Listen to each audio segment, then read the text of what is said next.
Robert B. Cialdini, a renowned social psychologist, wrote Influence, The Psychology of Persuasion, a classic book on influence and persuasion. After its publication, it quickly became one of the must-read books in the fields of psychology, business, and marketing. Robert B. Cialdini is a world-renowned authority on persuasion and influence. He has been awarded undergraduate, master's, and doctoral degrees in psychology from the University of Wisconsin, the University of North Carolina, and Columbia University, respectively.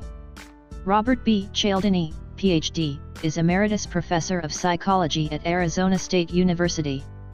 He is a past president of the Society for Personality and Social Psychology and has received the Society for Consumer Psychology's Distinguished Scientific Contribution Award. His research has been published in numerous journals, including the Handbook of Social Psychology and the Journal of Personality and Social Psychology. His book Influence has been translated into 26 languages, has sold 2 million copies worldwide, has been named one of the 75 most intelligent books to read by Fortune magazine, has been nominated for the American Psychological Association and the American Psychological Foundation's annual award, and has been used as a textbook at Stanford University and other schools. In Influence, Cialdini explores how people are influenced and persuaded in different situations, and offers many practical tips on influence. He divides influence into 6 principles: reciprocity, commitment and consistency, social evidence, preference, authority, and urgency. The following is a brief description of these 6 principles. Reciprocity: when we receive a favor from someone else, we feel pressure to reciprocate that favor. Therefore, when we want to influence others, we can first give them some benefits, so that they will feel pressure to return the favor. Psychologist Dennis Regan, to do an experiment. The experimenter told the subject that he was participating in what he called an art appreciation experiment, in which he had to rate the quality of several paintings together with others. The other scorer, let's call him Joe, pretended to be the subject's companion, but was in fact Professor Regan's assistant. To achieve the purpose of the experiment, the researchers used 2 different environments to conduct the experiment. On a few occasions, Joe volunteered to do the real subject a small favor. During a short break, Joe left the room for a few minutes and returned with 2 cans of Coca-Cola, one for the subject and one for himself, saying, "I asked him, the experimenter, if I could get a bottle of Coke to drink, and he said no problem, so I brought one for you, too." On other occasions, Joe did not do the subject this small favor. He went outside the room for a 2-minute break and came back empty-handed. Other than that, Joe's performance was the same in every way. Later, when all the paintings were graded and the experimenter had temporarily left the room, Joe asked the subject to do him a favor. He said that he was selling raffle tickets for a new car and that if he sold the most tickets, he would get a $50 bonus. Joe asked the subjects to buy some tickets at 25 cents each. "Do me a favor and buy one, but the more the merrier." One of the main purposes of the experiment was to study the number of tickets the subjects bought from Joe in the 2 situations described above. Undoubtedly, the subjects who had previously accepted Joe's kindness were more generous in their lottery purchases. Apparently, they felt they owed Joe a little something and bought twice as many tickets as in the other case. "If you help me, I'll be more willing to help you. If you buy me dinner, I'll be more willing to help you." But if you think the reciprocity principle is so obvious, you are wrong. There is a second way to use reciprocity to get others to comply with requests. It is more subtle than giving a favor directly and then asking for it in return, but in some ways it is also more effective. A personal experience a few years ago gave me first-hand evidence of how effective this taming technique can be. Cialdini was walking down the street when he came across a boy of 11 or 12 years old. He introduced himself and said that the Boy Scouts annual circus was coming up this Saturday night and he was selling tickets. He asked Cialdini if he would buy a $5 ticket. Cialdini didn't want to spend his weekend watching the Boy Scout circus, so he declined. "Well," he said, "if you don't want to buy a ticket, how about buying us a couple of chocolate bars? It's only $1 a bar." Cialdini bought 2, but immediately realized that something strange had happened because A. Cialdini was not interested in chocolate bars, B. Cialdini liked bills, C. Cialdini stood there with 2 chocolate bars in his hands, D. He walked away with Cialdini's bills. In order to understand what was going on, Cialdini returned to his office and called a meeting with his research assistants. While discussing the situation, it became clear how the principle of reciprocity had played a role in the process by which Cialdini had complied with the boy's request to buy a chocolate bar. The general rule of reciprocity states that if someone behaves in a certain way toward us, we are expected to behave similarly toward them. As we have seen, one consequence of this rule is that we feel obligated to repay the kindness we receive, and another consequence of this rule is that if someone gives in to us, we feel obligated to give in as well. After some thought, Cialdini's research team realized that the Cub Scout was doing this to me. He asked me to buy a $1 chocolate bar in the form of a concession, and in my eyes, it was the first concession he had ever asked for, asking Cialdini to buy a $5 ticket. If Cialdini is to abide by the norms of reciprocity, he must also make concessions. As we have seen, Cialdini does give in. He moves from a big request to a small one, and Cialdini moves from disobedience to compliance, even though Cialdini is not interested in the tickets or the chocolate bar he is selling. From this example, the principle of reciprocity is not simply a game of you help me, I help you, but can also be a game of concessions. I'll make a concession in the hope that you'll at least meet my much simpler request, and you'll be more likely to say yes because you think it's reasonable to make a concession. But in fact, the only one who benefits is me. It is worth mentioning that the reason why the concession game is more powerful than direct help is that it is not as simple as direct help. The concession game also contains another human psychology in it, the principle of contrast, in which after you have been approached with a larger request, you will feel that the next request is smaller. When you apply both human psychologies, you get better results. We can see here that the actions that affect your psyche can be subtle and hard to detect, and that in our daily lives we are influenced by others all the time, invisibly. Some of these influences can even last for a long time. 2. Commitment and consistency. People always want to be consistent in what they say and do, so when we get others to commit to something in some way first, they are more motivated to fulfill that commitment. Social scientists first realized how effective it was in 1966 when psychologists Jonathan Friedman and Scott Fraser published a surprising amount of data. The 2 psychologists conducted an experiment in which they sent researchers, posing as volunteers, to a residential area in California to make an absurd request to the homeowners. The researchers asked the homeowners to agree to put a public service sign on their front lawn.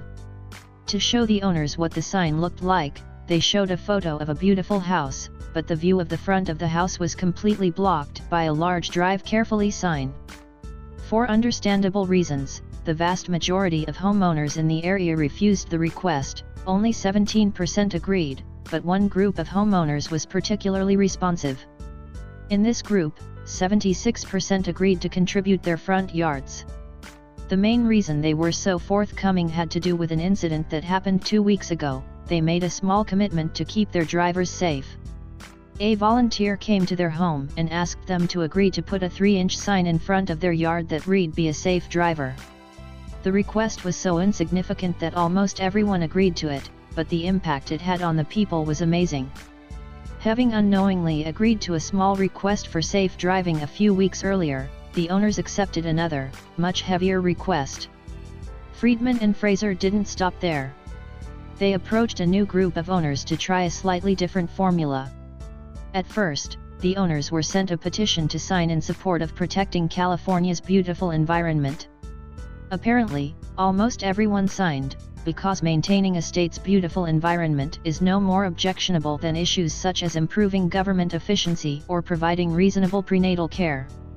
After about 2 weeks, Friedman and Fraser sent a new volunteer to the homes to ask the residents to agree to put a large "Drive Carefully" sign on their front lawns.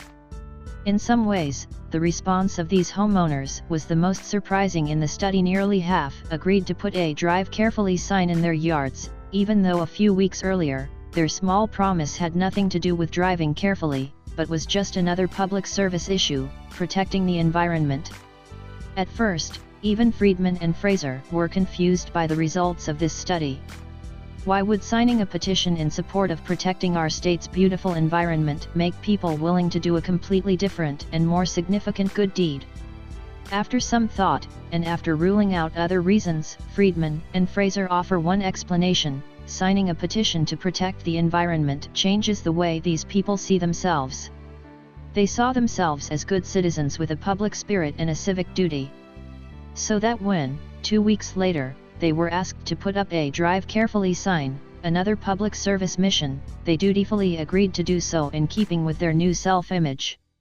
Friedman and Fraser put it this way: what probably changes is how people feel about participating or taking action.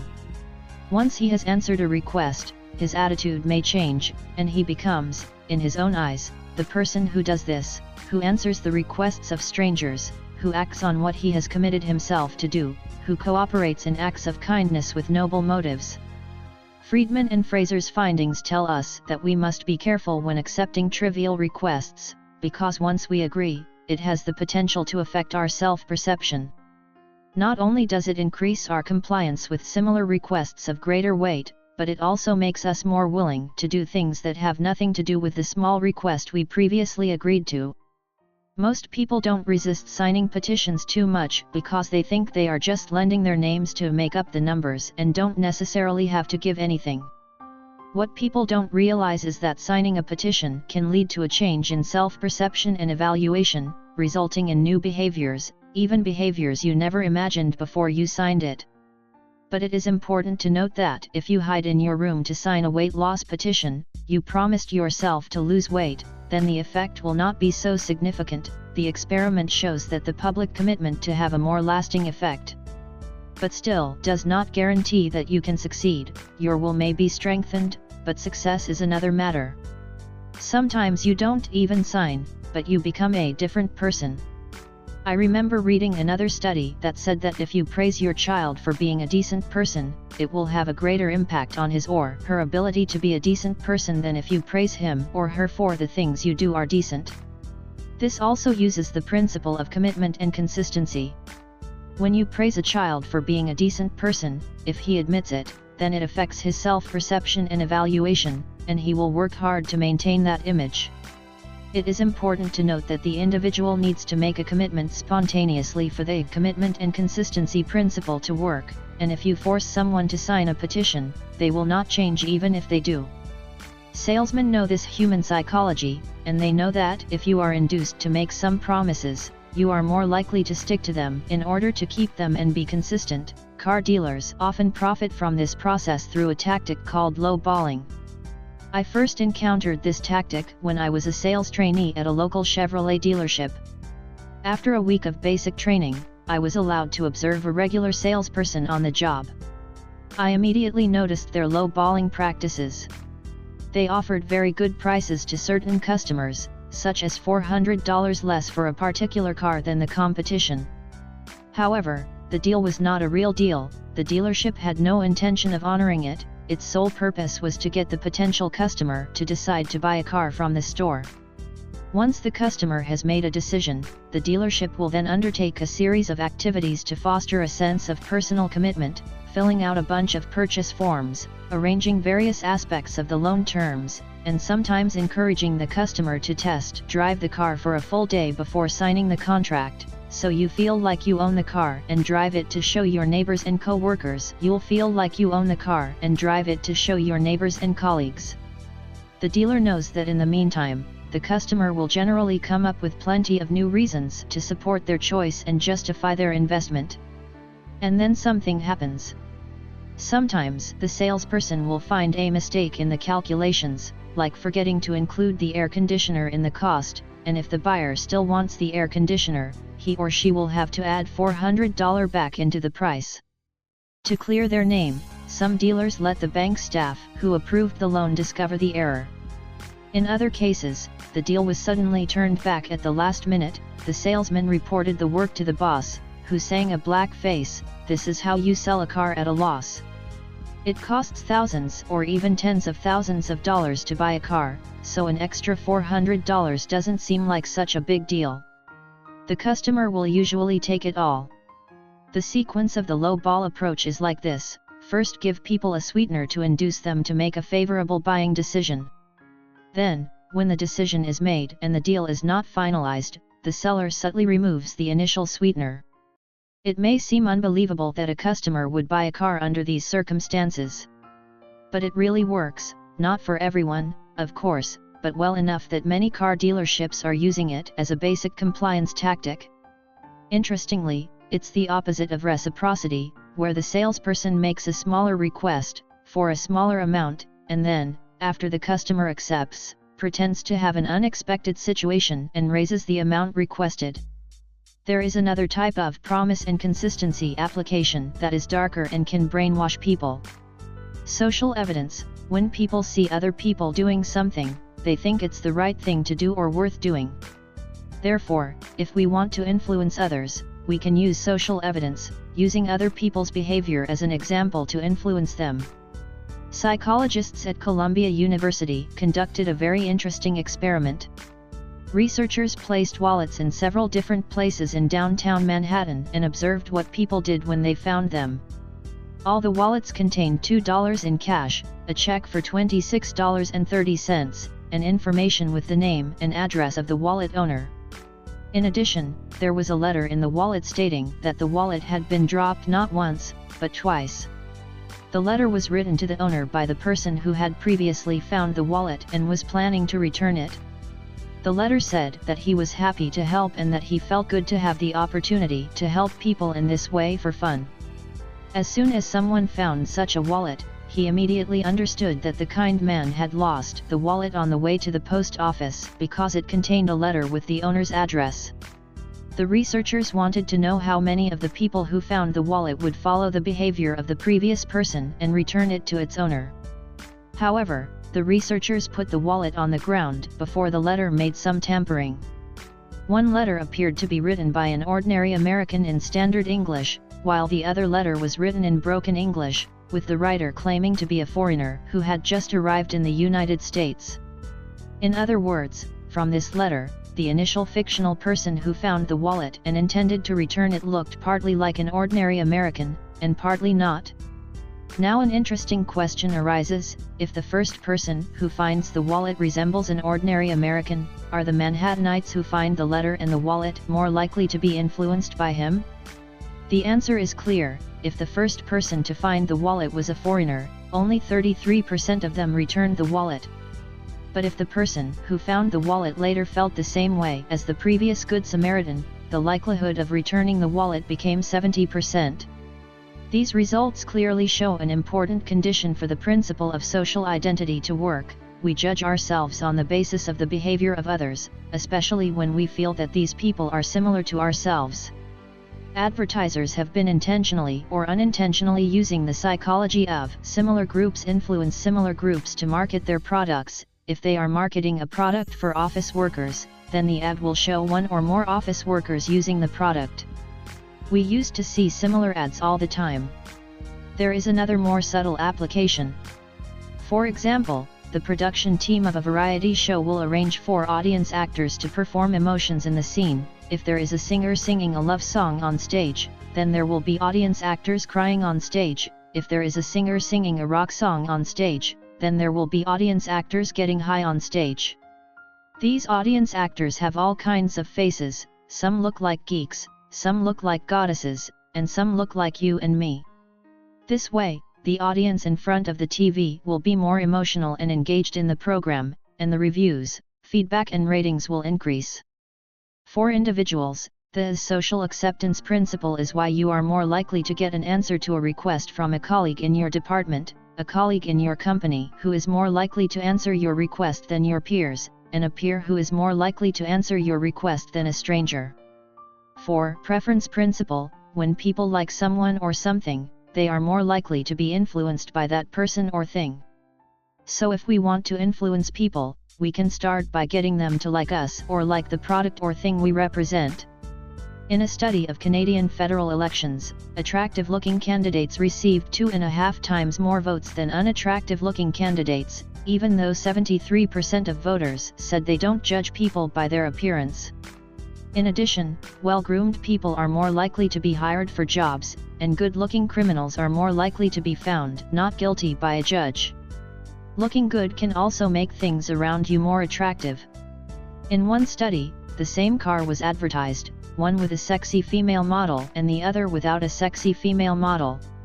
Men generally felt that the car in the former ad was faster, more attractive, more expensive, and more elaborate in design.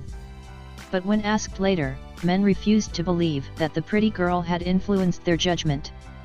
Of course, looking good isn't everything, and if that's not your strong suit, then kissing ass is a good option. North Carolina's survey of a group of women who had been in a car for over a year was a good one. An experiment conducted in North Carolina on a group of men illustrates how disarmed and defeated we can be when faced with compliments. The participants heard another person's opinion of themselves, and the latter needed help from the former. Some subjects heard only positive comments, some heard only negative comments, and some heard both good and bad comments. 3 interesting things emerged from the experiment. First, those who gave only complimentary comments were the most popular with the subjects. Secondly, even though the subject was fully aware that the person was kissing his or her ass just to please himself or herself, he or she still liked that person the most.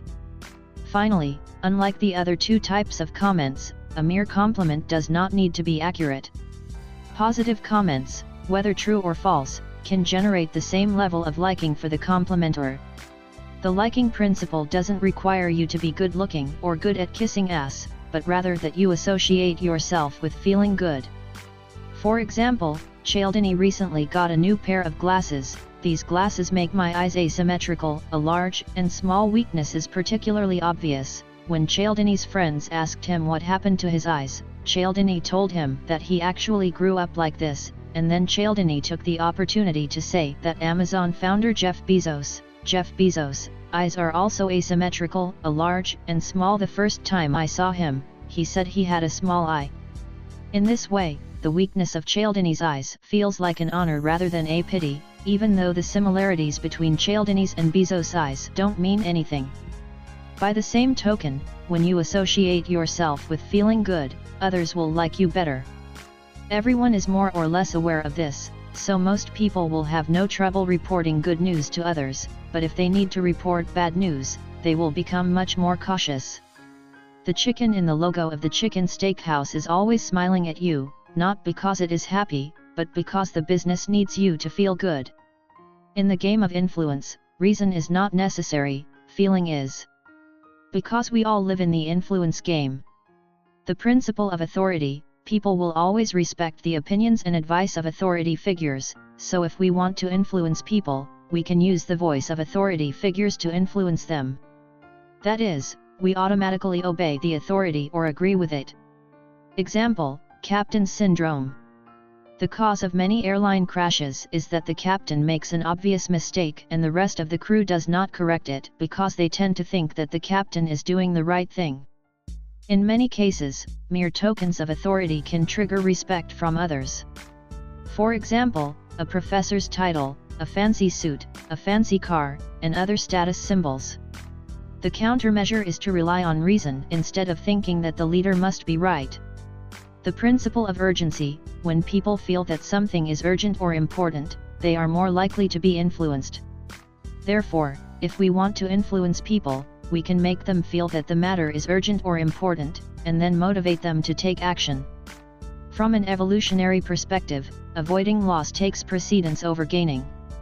If a person has just enough resources to survive, gaining more resources is just an added bonus, while losing resources can be fatal. Therefore, human beings are naturally averse and sensitive to loss. In other words, the value of $1 lost and the value of $1 gained sum to a negative number.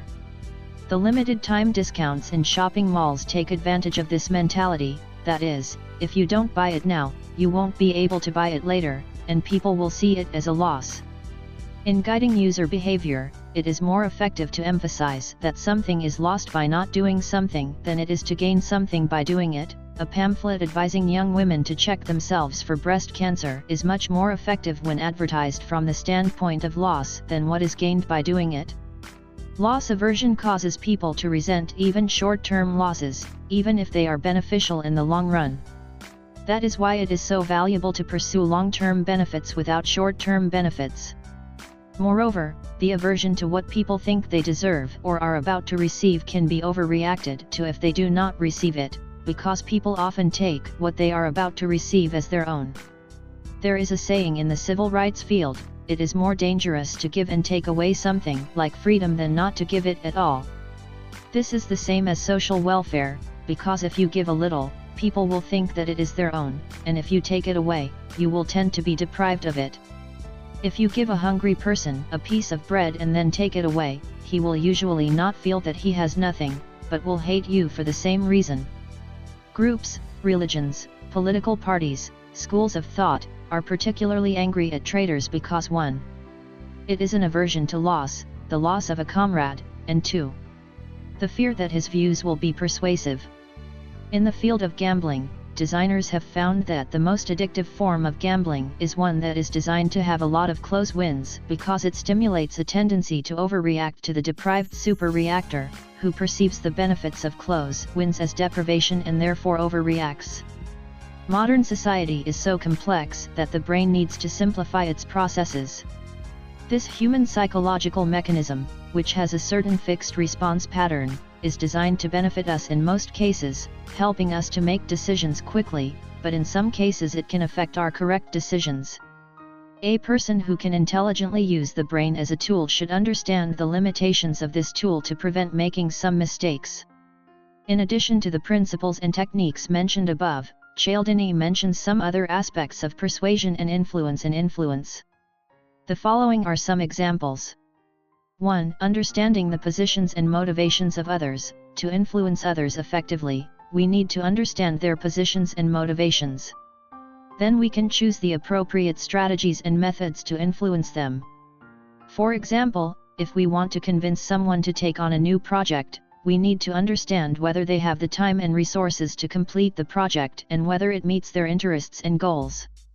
2. Use emotional and social influence. Emotional and social influence can have a significant impact on the persuasiveness of others. For example, if we can establish an emotional connection with others, they are more likely to accept our ideas and suggestions. Also, if we have the support of others, this can increase our persuasiveness. 3. Use power and threats appropriately. Power and threats can have an impact on the behavior of others in some situations. However, we need to use power and threats appropriately to avoid causing harm or resentment to others. For example, instead of threatening others, we can offer specific incentives to encourage certain behaviors. In addition to the principles and techniques mentioned above, Cialdini mentions some other aspects of persuasion and influence. The following are some examples. 1. Avoid lying. Honesty and integrity are the foundation for building trust and relationships. If we lie or deceive others, it can damage our credibility and relationships, thus reducing our persuasiveness and influence. 2. Building good relationships. Building good relationships can increase our persuasiveness and influence. If we build trust and empathy with others, they are more likely to accept our ideas and suggestions. At the same time, building good relationships with others can also help us better understand their needs and motivations. 3. Learn to say no. Sometimes we need to learn to refuse the demands or pressure of others in order to protect our own rights and interests. If we always give in to the demands or pressures of others, it will lower our self-esteem and self-confidence, which will affect our persuasiveness and influence. 4. Learning to listen. Listening is the key to effective communication. If we can listen to the needs and opinions of others and give them respect and attention, it will increase our persuasiveness and influence. 5. Appropriate use of the sequencing effect. The sequencing effect is when people's memories and impressions of a series of messages are influenced by the order in which the messages are presented. If we want to influence the decisions and behaviors of others, we can control the order of presentation of information to achieve better results. 6. Appropriate use of social evidence. Social evidence refers to people's decisions about their own behaviors and attitudes by observing the behaviors and reactions of others. If we want to influence the behaviors and attitudes of others, we can use social evidence to enhance our persuasiveness and influence. 7. Avoid overpassion. When we are trying to persuade others, overpassion can be detrimental to our persuasive power. If we are overly emotional or agitated, this can make the other person feel uncomfortable and reduce our persuasiveness and influence. 8. Use the power of storytelling. Stories can influence the attitudes and behaviors of others through emotion and empathy. If we can use storytelling skills to incorporate our views and values into our stories, this will increase our persuasiveness and influence. 9. Mastering people's attention. People have a limited attention span. If we want to influence people, we need to capture their attention and get them to pay attention to the message we want to convey. For example, we can use catchy headlines, quotes, or images to grab their attention. 10. Use body language. Body language is a way for people to communicate and express their emotions. If we can master body language techniques such as gestures, hand gestures, eyes, etc., it will increase our persuasiveness and influence. 11. Use social comparison appropriately. Social comparison is when people evaluate their own behavior and performance by comparing themselves to others. If we want to influence the behaviors and attitudes of others, we can use social comparison to increase our persuasiveness and influence. 12. Building a sense of community. A sense of community is a sense of identification and belonging to a common purpose, values, and identity. If we can establish a sense of community with others, they are more likely to accept our ideas and suggestions. 13. Using emotions. Emotions are one of the most important factors influencing people's behavior and attitudes. If we can use emotions appropriately, such as to stimulate empathy and sympathy, it will increase our persuasiveness and influence. 14. Use identity. Identity is the sense of identification with a group or social category to which people belong. If we can establish an identity with others, they are more likely to accept our ideas and suggestions. 15. Use reciprocal exchange. Reciprocal exchange refers to the tendency of people to reciprocate benefits or behaviors in interactions with each other. If we can provide what the other person needs or help them solve a problem, this will increase our persuasiveness and influence. 16. Use social evidence. Social evidence refers to people's observations and evaluations of others' behaviors and attitudes. If we can use social evidence, such as citing survey results or social trends, it will increase our persuasiveness and influence. 17. Use humor. A sense of humor is a trait that resonates with people and is enjoyable. If we can use humor appropriately, it will increase our persuasiveness and influence. 18. Use counter-attitude. Counter-attitude is an attitude of responding to attacks or objections from others.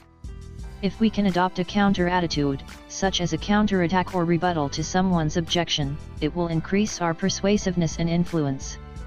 In addition, influence emphasizes a very important concept, namely, defensive influence. Cialdini believes that it is equally important to understand how to guard against influence because we can be influenced inappropriately. He offered some strategies for preventing influence, such as learning to recognize persuasive skills, staying calm, asking questions, thinking about options, and so on. In addition to this content, Cialdini illustrates the application of these principles through vivid examples and case studies. For example, he describes an experiment in which researchers handed out flyers to students on a college campus and found that students were more likely to accept the flyers when they were first offered a small gift. This experiment demonstrates the application of the principle of reciprocity. In addition, Cialdini illustrates the application of these principles in business and society through real-life examples, such as the experience of Golders Financial and the safety consciousness of American commuters. The vast majority of influence weapons are directed at human feelings rather than reason, at the subconscious rather than the conscious, and at human System 1, automatic response, rather than System 2. In other words, almost every weapon of influence affects you without your knowledge. So, what is the best way to keep yourself safe from the influence of others? In fact, the reason why people are influenced by others is that we are social animals, we are naturally influenced by others. To Cialdini, being influenced by others may sound unpleasant, but it is not a bad thing because humans are influenced by humans because they need to be influenced by humans. When you're reading a scientific paper, you can't help but consider that the author of the paper is a Nobel Prize winner, and that does mean something. It means that what the person wrote is more reliable than others. When you're shopping for goods, you consider whether many people have bought the same item, because a multi-buyer item means fewer surprises. When you're working, you do what you're promised to do and then you do it because it's your responsibility to do it and it's part of the deal. What we should beware of is another kind of influence, that is, being influenced by people with bad intentions. To address this point, the authors have proposed a number of ways to deal with it in the book. To put it bluntly, it is to allow ourselves to focus on reasonableness rather than how it feels. How it feels is the product of System 1, while reasonableness is the product of System 2. There are 3 steps in this process. 1. Think about what others want. We exert influence all the time. Every word we say, every tone of voice we utter, whether intentional or not, we exert influence. When a father comes home from work and speaks, he may be more impatient, but the tone of voice itself is an influence, trying to tell his family that he wants to rest and not be disturbed. A mother pampering her father is an attempt to get him to talk to her. That's the funny thing, when you start thinking about what others want and what they're trying to influence you to do, you can see what they're exerting influence through. For example, if you go to a car dealership to buy a car, the salesman who comes to serve you must want you to buy the car and want to maximize the profit, and the next thing he says and does is to exert his influence to achieve these 2 things, whether he buys you a drink, introduces you to the car, invites you for a test drive, or tells you the price of the car. In general, people's motives are easy to guess, especially in the case of uncomplicated strangers, but few people think that way, and even fewer can keep thinking that way. And when you guess what they want, you are much less likely to be influenced. In addition, thinking about what others want increases your influence. What others want is itself an inducement, and inducements are bargaining chips, and bargaining chips are influence. But this is only the first step. 2. Think about conflicts of interest. Next, you need to think about whether there is a conflict of interest between you and the person, and then decide whether it is necessary to keep your nerves on edge. For example, your father praised your hard work because he knew it would encourage you to work harder, not because he wanted to get something out of you. There is no need to be wary of this kind of influence. But that's not to say that no one around you will hurt you by exerting influence. Some of the hurt may be unintentional, but it can be seen by thinking about what he wants. For example, if your friend is encouraging you to buy something you don't need, it's certainly not an attempt to harm you. Unintentional harm is something you may want to be aware of. You want to pay less, he wants you to pay more, you want him to pay more, he wants to pay less. And all people who have a conflict of interest need to be careful. But how? In the game of influence, the person exerting influence is primarily influencing the feelings of others. You just need to ignore the feelings they bring to you, and then you keep your eye on your own goal. 3. Admit your mistakes and keep your eyes on your goals. At the end of the day, of course, we have what we want and what we want to achieve. What you need to do is to ignore the feelings brought about by the influence of others and focus on your own goals. How do you do that? For example, a salesman at a car manufacturer may influence your feelings through all kinds of talk to make you feel that buying a car from him is a good choice. A good salesman can even make you fall into cognitive dissonance, self-persuasion, and make you betray your own interests. Some people in the business and workplace are very good at exerting psychological influence and will intentionally or unintentionally help you brainwash, so you must be careful with these people.